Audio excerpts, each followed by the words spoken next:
Professional looking color grades aren't magic. They come from a few simple principles that most creators never learn. If your grades always feel a little off, it's probably because no one has shown you these yet. I've had the chance to work with multi-million-dollar brands like Prada, Sandals Resorts, and the Virgin Voyages, and in this video, I'm breaking down 5 color grading secrets that have helped me level up fast and separate myself from the beginners. If you stick around, I think number 5 might surprise you, so let's get into it. Alright, the first tip I'm going to show you is pretty quick, but it's very important. So instead of adjusting your white balance with the offset wheel, which is what I was doing for a while, if you want to actually be able to adjust the white balance and have it affect your image just like it would if you were changing the white balance in camera, you're going to come to your node and right click, go to gamma and switch that to linear, and then you're going to use the gain wheel to adjust the white balance.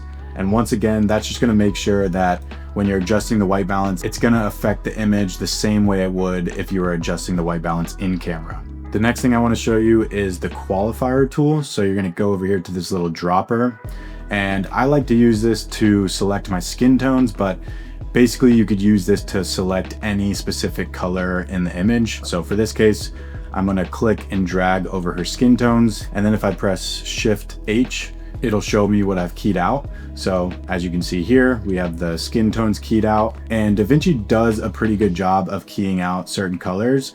And in this case, you know, there's no other orangish or magenta in the image, so it should have a pretty easy time to key it out. But if there were other colors and it was picking up more than just your skin tone, then that's what you would use these sliders for. So you can make the color that you're selecting more precise and really dial in exactly the specific color that you want to key out. And then also you can dial in the saturation and the luminance, which is the brightness and darkness. So you can mess with these and get a really nice and custom keyed out color. And then in order to clean it up, you can come over here and mess with the clean black and the clean white. And then I always like to add a little bit of blur because it just makes it a lot smoother when you go to make adjustments. So now that we have the skin tones keyed out, I can come and any adjustments I make are only affecting the skin tones. I can add contrast, or something I like to do a lot is just bring the mid-tone detail down a little bit, and that kind of just smooths out her skin tones. I'll exaggerate it so you can see. This is without it and this is with it. So, you know, it kind of just hides all those blemishes and makes the skin look really soft and smooth. So now that we have the skin tones keyed out, if I wanted to key out everything but the skin tones, I can just come here and click this invert button. And now you can see when I click Shift H, we have everything but the skin tones keyed out. Now the third thing I want to show you is how to make sure your skin tones are absolutely perfect. So you're going to come to the vector scope and click these 3 lines and make sure you have Show Skin Tone Indicator turned on.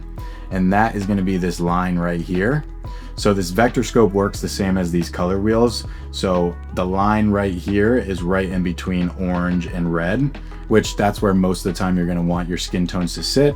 Now, if you're doing a more stylized look and you want the skin tones pushed more towards yellow or more towards magenta or even blue or cyan, that's totally fine. This is just mainly to make sure your skin tones are looking natural and you don't make the subject look like it's sick or something. So I'll show you an example here. If I push it to cyan, you can obviously see that the skin tones are falling to the left of the skin tone indicator line, which means I need to push more magenta and red into it. So the more I do that, you can see it's lining up with the line, and I'm just looking right at that line till it's right on the middle. And that's letting us know our skin tones are nice and balanced and looking natural. And you can also use the dropper to hover over the skin tones, and that's also gonna just be a second way to tell where the colors are sitting. So as you can see, those colors are going directly through the middle of the circle. And once again, letting me know that our skin tones are nice and balanced and looking very natural. Speaking of perfect skin tones, I wanted to let you know about my LUT pack I created that I've used on all my jobs, including campaigns for Prada, Sandals Resorts, and the Virgin Voyages. I can guarantee these will instantly improve your color grading skills and save you loads of time. But don't just take it from me. Take it from over 300 people who have already bought the LUT pack and sent me messages like this one. If you're tired of being unsatisfied with your color grades, click the link in my description and check out my LUT pack. Now let's get back to the video.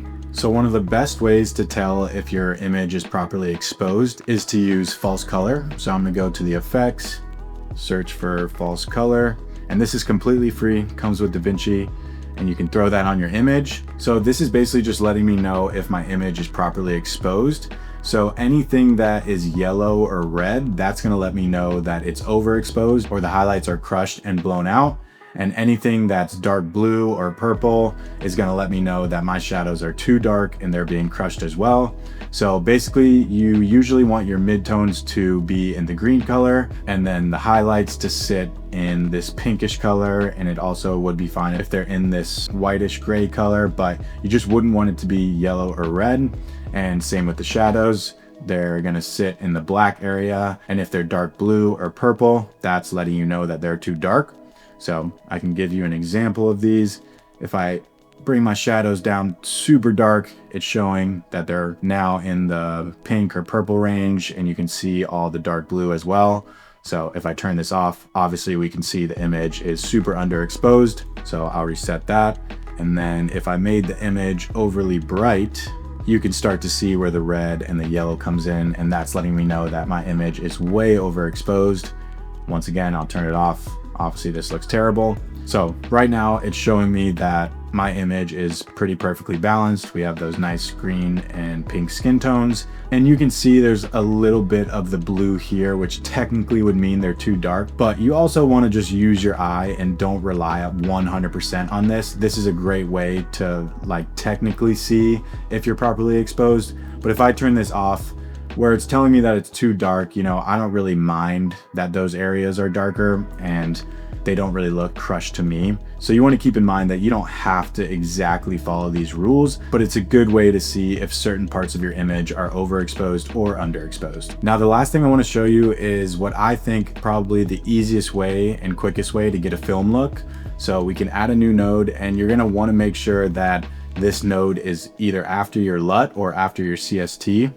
And then I'm gonna go to effects and type in film look creator. This is also free, comes with DaVinci.